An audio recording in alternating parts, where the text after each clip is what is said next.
pangkat, jabatan, kedudukan, harta, ilmu, tidak akan pernah memberikan kepada kita pertolongan, menjadi bekal yang terbaik saat meninggalkan dunia ini. Karena itulah Nabi mengingatkan, setiap tempat punya bekalnya masing-masing. Anda dari Indonesia ke Malaysia, apa dipikir semua yang di Indonesia bisa berlaku di Malaysia? Tidak.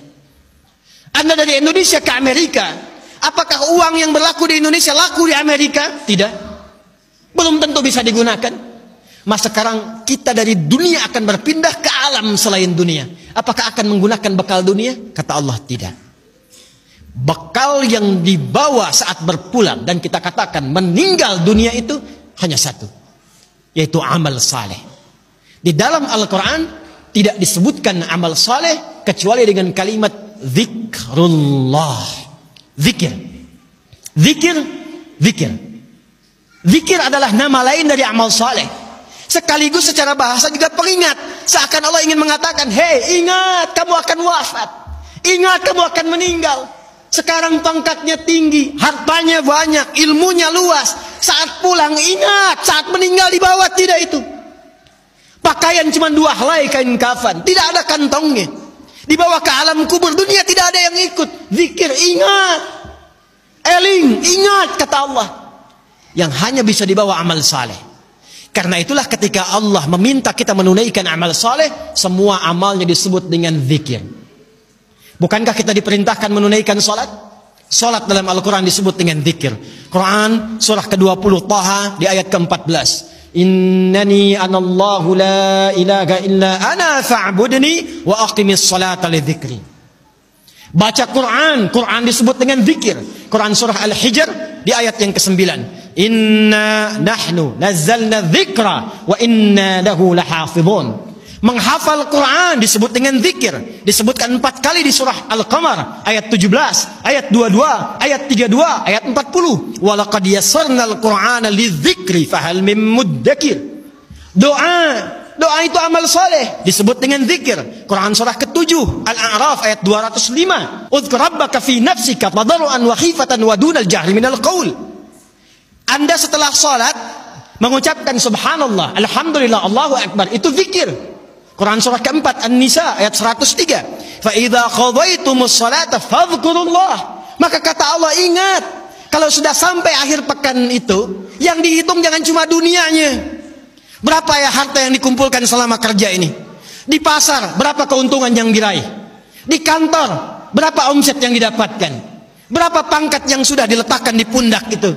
Berapa ilmu yang sudah diraih? Kata Allah, ingat saat meninggal apa bekal zikir yang telah kamu siapkan. Bahkan jangan-jangan sampai sekarang pun puluhan tahun kita hidup, untuk sholat pun belum mampu mengenal, mengetahui, memahami apa yang kita baca dalam sholat kita. Bahkan diberikan usia yang banyak pun, jangankan menghafal Quran, untuk baca pun masih belum punya waktu. Hadirin, anak-anak sekarang, kami katakan kepada Anda, saya membimbing anak-anak penghafal Quran. Ada yang matanya tak mampu melihat. Ada yang otaknya lumpuh. Usia 3 tahun, 4 tahun, menghafal Quran.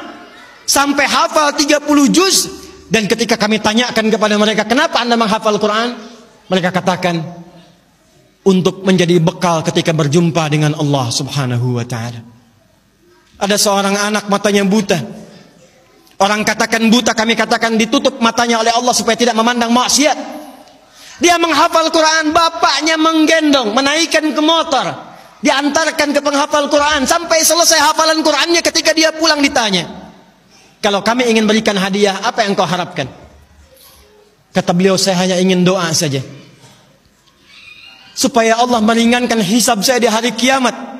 Saya ingin katakan, ya Allah, saya mengakui saya banyak berbuat dosa, maka mohon dengan Quran yang telah hamba hafalkan ini, kurangi hukuman kami ya Allah, ringankan hisab kami ya Allah. Anak kecil, matanya buta, belum baligh, belum berlaku hisab, menghafal Quran supaya minta hidupnya diringankan di hadapan Allah dari dosa-dosa yang mungkin dilakukan. Anda diberikan 40 tahun, 50 tahun, 60 tahun, kalau sampai detik ini mengharapkan surga Firdaus, tapi belum serius mencari bekal, maka dengan cara apa lagi dan berapa lama lagi Allah memberikan kesempatan kita untuk mendekat kepadanya? Karena itu insan beriman, bangun kekuatan, bangun silaturahim, jauhi sifat terpecah belah, jauhi polarisasi, satukan cinta di antara kita. Setelah itu tingkatkan ibadah kita, niatkan setiap pekerjaan kita untuk mendapatkan ridha Allah Subhanahu wa taala, dan setiap tempat yang kita pijak, pakaian yang kita kenakan, kelak semua akan bersaksi di hadapan Allah. Itulah ikhtiar dan ibadah kita